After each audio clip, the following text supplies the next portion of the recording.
Здорово, ванильщики! Я так подумал, что хватит уже с вас этих модов, и сегодня я вам покажу один очень интересный проект. Речь, как вы уже поняли по названию видоса, идет о проекте No Time to Freeze. Если прям в двух словах, это проект с шикарными картами, которые были созданы в зимней атмосфере. Вообще, это русскоязычный проект для такой легендарной игры, как Doom 2. Работающий под совместимые движки с MBF21. Проект вышел в релиз 9 января 2026 года. Да, я как всегда соблюдаю традиции, выпускаю подобные видосы через пару месяцев после релизов. На борту присутствует модифицированный мод Mini Charge Plus от Tango, который, на мой взгляд, добавляет динамику в прохождение. Нет, конечно, кроме этого, мод также напичкан различным функционалом. Например, оружие, которое включает переработанные спрайты и звуки, более гладкие анимации оружия и другие визуальные эффекты. Качественные спрайты, эффекты гильзы, эффекты альтернативной смерти, сохранением атмосферы оригинальной игры, конечно.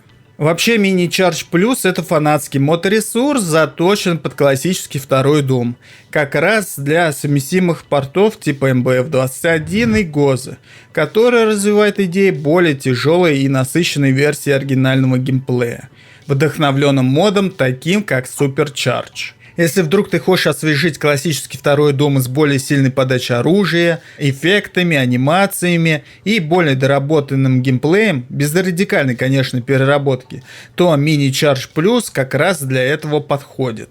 Мод особенно будет интересен тем, кто создает свои ват-уровни или сборки, потому что он работает как ресурс, который добавляет визуальные и звуковые элементы в твои карты. Вообще, про этот мод можно рассказывать долго, и по-хорошему на него нужно делать отдельный видос.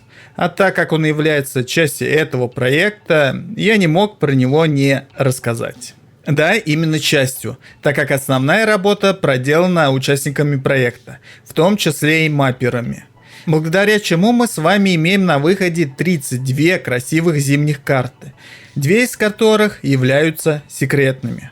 Из-за того, что мапперов было много, по моему мнению, каждая карта получилась уникальной. Ники мапперов, кто принимал участие в этом проекте, перед вами. Да, чуть не забыл, проект поддержит как сингл, так и кооп режимы. Для запуска и комфортного прохождения подходят такие порты, как WoW, Hugged Doom и Doom Retro. Плюс к этому на каждой карте присутствуют секреты, которые одни у некоторых мапперов можно обнаружить как и визуально, так и случайно, как в то же время найти другие секреты будет немного нелегко. И придется потратить немного времени, чтобы исследовать каждый угол, чтобы найти все секреты на карте. Но не все так плохо, как могло показаться. На выходе из каждого уровня есть компьютер-мап, который поможет вам с поиском всех секретов. Как только вы его возьмете, на карте появится иконка в форме снежинки, которая и укажет место секретом. Да, еще к этому хотелось бы добавить эффект скольжения по льду. Тоже, как по мне, интересная фишка, но иногда это немного мешает в прохождении. Итак, создателем проекта является Track и Drone. Про дрон уже ранее выходило видео, посмотрите, если еще не видели. HUD, графика в меню, сборка проекта, контроль качества и организация процесса принадлежит дрону. Текстур-пак предоставлен от трека, как и идея проекта, так и подготовка карт. Основная обложка и дополнительный арт сделал Картон, ну а за брайтмапы отвечал Deathwish. Задумка проекта очень проста. Вначале нас ждут коротенькие такие карты, примерно где-то с середины карты понемногу становится больше. Как и демонов на этих картах соответственно. На картах встречаются классические ловушки. И при прохождении очередной такой карты ты ждешь подвоха. Еще из интересного хочу отметить, это когда ты переходишь на следующую карту, указывается ник маппера. Очень, кстати, удобно, если ты хочешь узнать автора карты. И при возможности найти его и высказать свое личное мнение о его работе. А чтобы тебе это было сделать гораздо проще, просто переходи в Discord сервер Russian Random Mapping, где ты сможешь влиться в Doom комьюнити, изучить маппинг и стать ничуть не хуже других мапперов. Да, вот такая интеграция. Я сам в... Теперь самое интересное и главное в этом проекте, это, конечно же, карты. Что мне прям понравилось, это, конечно же, обновленные текстуры, благодаря которым все карты выглядят свежо, в отличие от той же ванилы. Очень много карт понравилось в этом проекте своей задумкой и интересными решениями. Конечно же, все карты по-своему хороши, но для себя я выделил прям явных фаворитов. Итак, первая карта, которая напоминает мне какой-то комплекс. Понравилась карта своей задумкой и с размораживанием демонов и различных проходов. Сам комплекс выполнен хорошо и интересно было его поизучать. Скажу, что карта не такая уж и маленькая, что-то среднего размера, хотя она стоит прямо в начале. Вторая карта это, конечно, уровень издюка. Да, ради него-то и делался весь видос. Ладно, шучу, конечно. Эту карту можно узнать по ее знаменитой крыше. Я бы назвал это перенос части карты. Я вот специально потратил время, чтобы исследовать и сравнить с оригинальной картой. Конечно, разница есть с оригиналом, но не сказать, что большая. Автор карты, как я понял, от себя набросал различные элементы декора, что получилось довольно неплохо. Я проверил все секреты из оригинальной карты. Да, они тут тоже перенесены. Вопросов к этой карте у меня, конечно же, нет. Карта по атмосферности и дизайну передана полностью. Даже захотелось что-то в Дюк поиграть. Так, сюда еще хочу включить еще одну небольшую карту в стиле небольшой улицы. Тут тебе и лавочки, и припаркованная машина, и различные закоулки. Можно зайти в небольшие помещения. В некоторых местах из-за сугробов пройти дальше не получится. Хоть эту карту я прошел примерно где-то за 3 минуты, у нее есть какой-то свой вайб. Еще одна интересная относительно небольшая карта в стиле местного такого района. Из плюсов тут реализовано, что игрок может зайти в каждую квартиру и исследовать ее. Да и в каждой квартире расположен разнообразный интерьер, что делает каждую квартиру по-своему уникальной.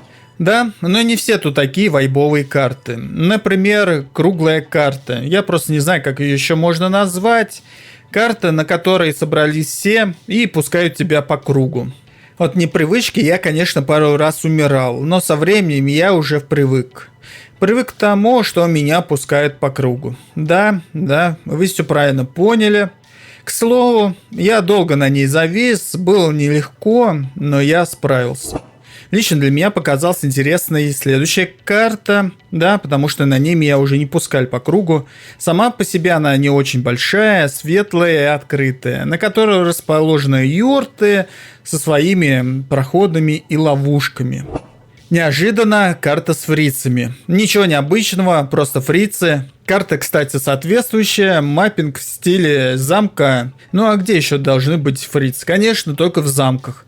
На стенах присутствуют различные надписи, ковры на полу. Сама карта выполнена в таком мрачном стиле. Сразу после этой карты идет следующая карта, так скажем, продолжение. Снова нас встречают эти синие человечки за место демонов. Есть, конечно, секретный подвал, который можно открыть с помощью не совсем скрытной кнопки, просторный большой двор с забором, различные проходы и так далее. Карта сама по себе тоже интересная, есть где побегать, есть на что посмотреть. После прохождения основных карт нас выкинет, так назовем, в лобби, где особо-то делать нечего, если только побегать и посмотреть на авторов каждой карты.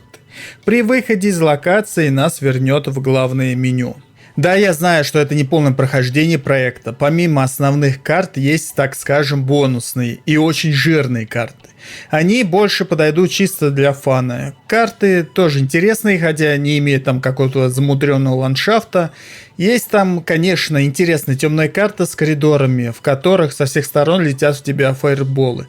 И ты бегаешь и пытаешься как пройти, так и каждый раз увернуться. Причем делать это было довольно сложно, имея только пистол-пак. Если я не выделил остальные карты, это не значит, что они там плохие. Все карты по-своему интересны. Уровни разделены как на закрытые помещения, так и открытые, что в совокупности выглядит гармонично. В общем и целом проект получился хорошим, выдержанной зимней тематики. Благодаря моду Mini Charge Plus проект играется живо, а с обновленными текстурами на картах играть было приятно.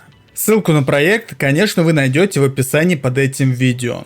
Вообще на моем канале еще не было подобных проектов, и дабы освежить контент и разнообразить его, я решил сделать вот такую вот новую рубрику. Надеюсь, она вам зайдет, и на моем канале будет выходить подобный контент чаще. Спасибо всем тем, кто досмотрел этот видос до конца и поддержал его лайком либо подпиской. Также залетайте в мой Discord сервер, чтобы стать частью думерского сообщества. На канале, если что, есть и другие обзоры, которые ты также можешь посмотреть. Ну а на этом у меня пока что все.